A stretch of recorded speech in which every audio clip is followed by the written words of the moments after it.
I'd like to introduce Rosie, who's one of our university counsellors. Rosie. Thank you.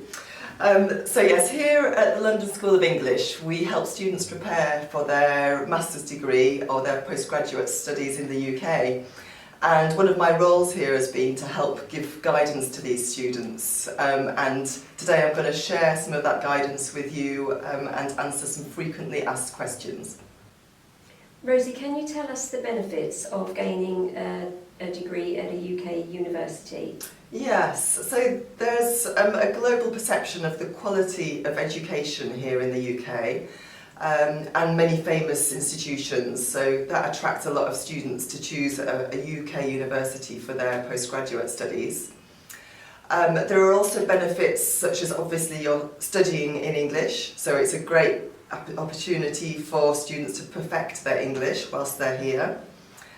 The master's degrees in the UK are only 1 year long, and so compared to a lot of countries, this is a very short period of time. So it means that they can achieve a master's and not spend too much money or too much time getting the qualification they need. There are also other benefits. For example, the government has just announced a post-work study visa for 2 years, which means that for 2 years after the end of their studies, students can be looking for work or can work in any chosen career path. And finally, there's a lot of international students here in the UK with coming from lots of different countries, so I think that really makes students feel quite comfortable coming to this country. And how can students choose their university, Rosie? Could you give them some advice on how they can do that? So one thing I always ask students to bear in mind is choose a university that is known in your country, especially if you're thinking of returning home after your degree, so that the employer is likely to know the university and recognise it for what it is. There are many published guides available, so very useful books published by The Guardian and The Times, kind of university guides. These are actually focused on undergraduate studies, but they're still very relevant for learning about the university in general and the range of subjects that they offer, so even for postgraduate students it's worth looking at these. Many students look at the rankings of the university, so the Times Education Supplement publishes the rankings. I think these are useful to have a look at, but don't just use these, because the rankings are actually based on how much research a university does, rather than how good the quality of teaching is. So again, it's useful looking at it, but don't focus on having to get to a university within the top 10 or the top 20 rankings.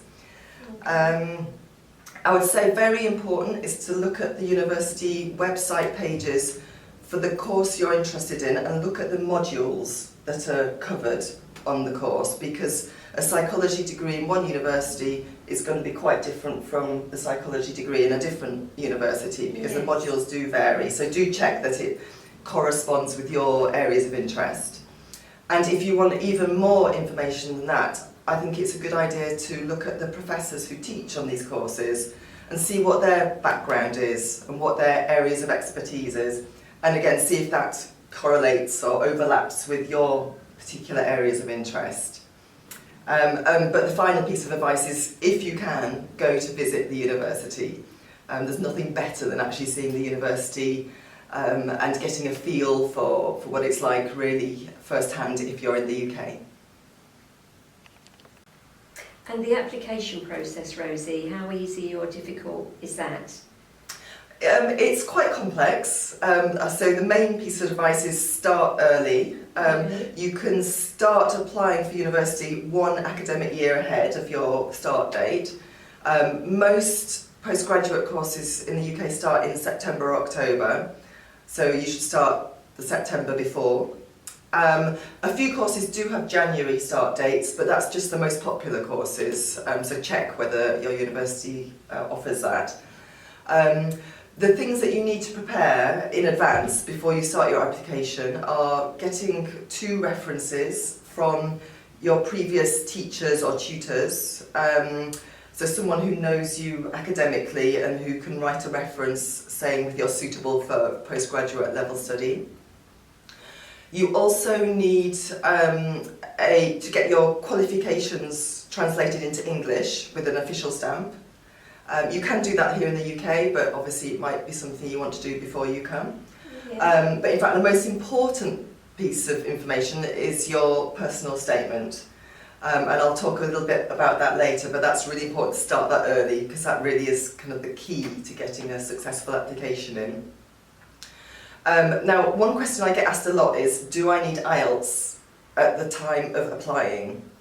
The answer is no, you don't need IELTS at that point, because the university will give you a conditional offer, and you have until kind of a few months before you start at university to achieve the IELTS score required.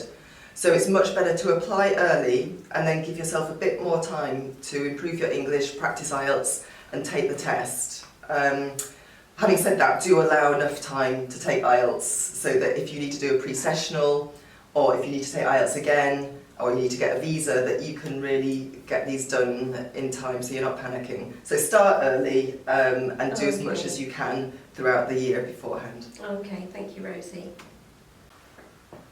Rosie, you referred to the writing of the personal statement when you answered the last question. Could you give a bit more advice on that? Yes. So as I mentioned, the personal statement is really, really important. It's really using that that universities decide whether to give you an offer or not.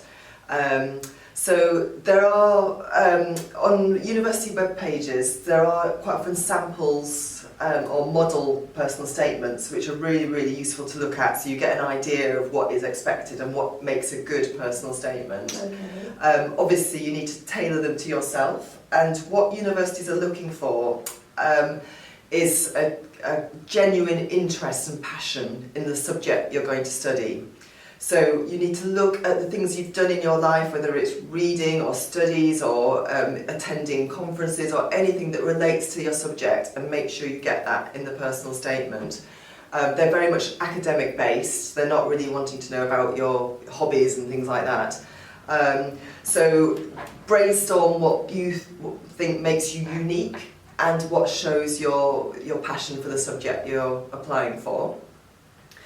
Make sure you leave plenty of time to do this, because you will need to do lots of drafts.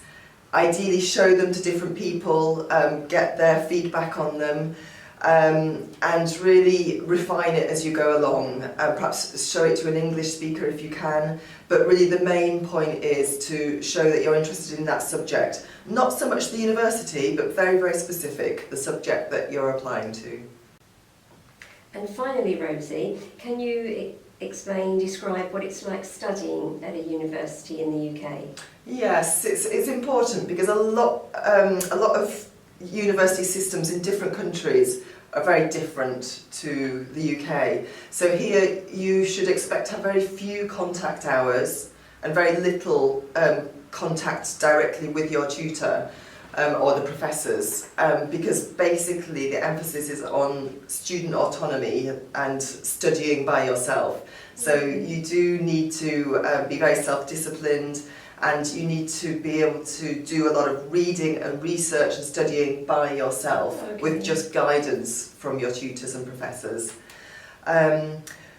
The other thing that is expected is that you will engage with the research you're doing and be critically analysing it and formulating your own arguments and opinions about what you read and listen to. So it's very much a case of doing research, but then creating your own ideas and opinions about what you're reading and putting those together. A lot of these skills are quite difficult for students who haven't done them before, because you need to avoid plagiarism, you need to be able to really question what you're reading. And we actually have a course here, English for University, which covers all these skills really, really well, as well as input in academic vocabulary and academic grammar, which are very, very different from general English skills. So prepare, really make sure that you are able to have these skills, because if you're coming to the UK for a master's, from day one you need to be ready to go. You don't really want to spend the first term just getting used to the system here and how to study in this kind of environment. So that would be my advice. Thank you, Rosie. Thank you. So I hope you found that useful and that has answered some of your questions. So now I just want to wish you all the best with your university application and hope to see you perhaps here in the future.